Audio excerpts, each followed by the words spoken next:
Hey guys, welcome back to my channel English with Juni. आज मैं अपने व्यूअर्स के लिए लेके आई हूँ 20 English to Urdu sentences for daily uses. आज का ये लेसन आपके लिए काफ़ी हेल्पफुल होगा।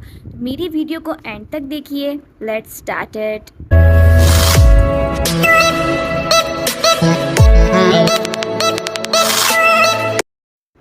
बुरा मत मानना, डोंट माइंड।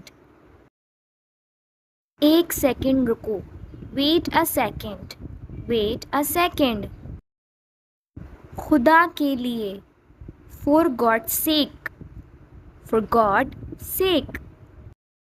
अपने हाथ बांधो, fold your arms, fold your arms. अपने पाँव जोड़ो, join your feet, join your feet. हिलो मत, डोंट मूव,